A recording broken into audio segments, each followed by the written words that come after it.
Audio clip number 61۔ انشاءاللہ اس clip میں آپ قرآن پاک کی سورہ بقرہ کی آیت نمبر 181 سے لے کر 183 تک کی تلاوت، ترجمہ اور تفسیر قرآن صراط الجنان سنیں گے۔ بسم اللہ الرحمن الرحیم۔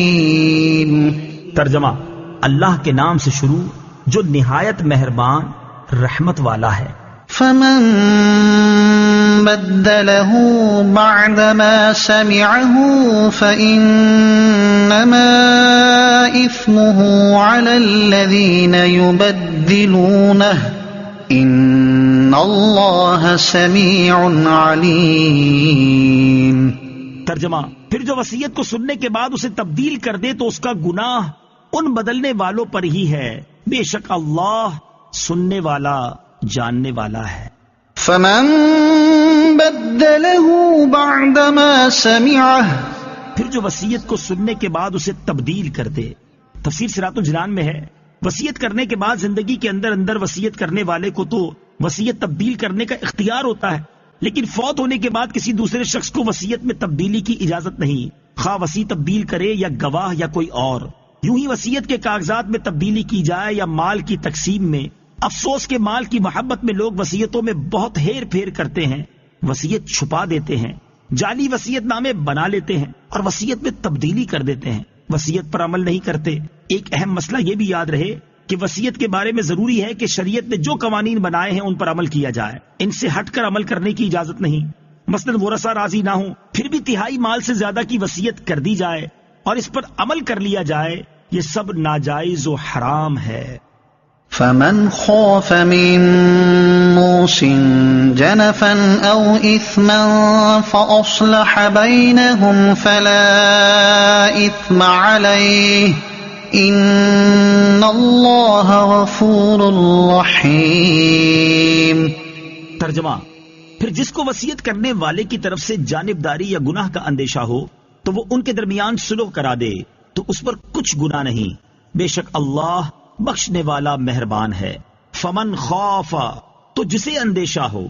تفسیر صراط الجنان میں ہے، اگر کسی عالم یا حاکم یا وصی یا رشتہ دار وغیرہ کو معلوم ہو کہ مرنے والا وصیت میں کسی پر زیادتی کر رہا ہے یا شرعی احکام کی پابندی نہیں کر رہا تو مرنے والے کو سمجھا بجھا کر وصیت درست کرا دے تو یہ شخص گناہ گار نہیں بلکہ اپنے نیک عمل کی وجہ سے ثواب کا مستحق ہوگا۔ یوں ہی اگر فوت ہونے والا تو غلط وصیت کر گیا لیکن بعد میں کوئی حاکم یا عالم یا رشتہ دار وغیرہ یہ لوگ موسیٰ لہو یعنی جس کے حق میں وصیت کی گئی اس میں اور وارثوں میں شرع کے موافق صلح کروا دے تو گناہ گار نہیں بلکہ مستحق ثواب ہو سکتا ہے۔ یا ایہا الذین آمنوا کتب علیکم الصیام کما کتب علی الذین من قبلکم لعلکم تتقون۔ ترجمہ: اے ایمان والو، تم پر روزے فرض کیے گئے جیسے تم سے پہلے لوگوں پر فرض کیے گئے تھے تاکہ تم پرہیزگار بن جاؤ۔ کتب علیکم الصیام، تم پر روزے فرض کیے گئے۔ تفسیر صراط الجنان میں ہے، اس آیت میں روزوں کی فرضیت کا بیان ہے۔ شریعت میں روزہ یہ ہے کہ صبح صادق سے لے کر غروب آفتاب تک روزے کی نیت سے کھانے پینے اور ہم بستری سے بچا جائے۔ روزہ بہت قدیم عبادت ہے۔ اس آیت میں فرمایا گیا جیسے تم سے پہلے لوگوں پر فرض تھے، اس سے معلوم ہوتا ہے کہ روزہ بہت قدیم عبادت ہے۔ حضرت آدم علیہ السلام سے لے کر تمام شریعتوں میں روزے فرض ہوتے چلے آئے ہیں، اگرچہ گزشتہ امتوں کے روزوں کے دن اور احکام ہم سے مختلف ہوتے تھے۔ یاد رہے کہ رمضان کے روزے 10 شعبان 2 ہجری میں فرض ہوئے تھے۔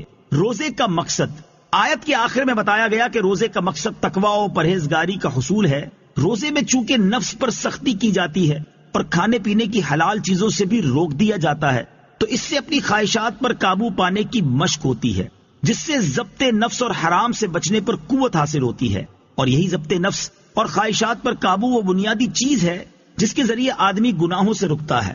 قرآن پاک میں ہے وَأَمَّا مَنْ خَافَ مَقَامَ رَبِّهِ وَنَهَى النَّفْسَ عَنِ الْهَوَىٰ فَإِنَّ الْجَنَّةَ هِيَ الْمَأْوَىٰ۔ ترجمہ: اور وہ جو اپنے رب کے حضور کھڑے ہونے سے ڈرا اور نفس کو خواہش سے روکا تو بے شک جنت ہی ٹھکانہ ہے۔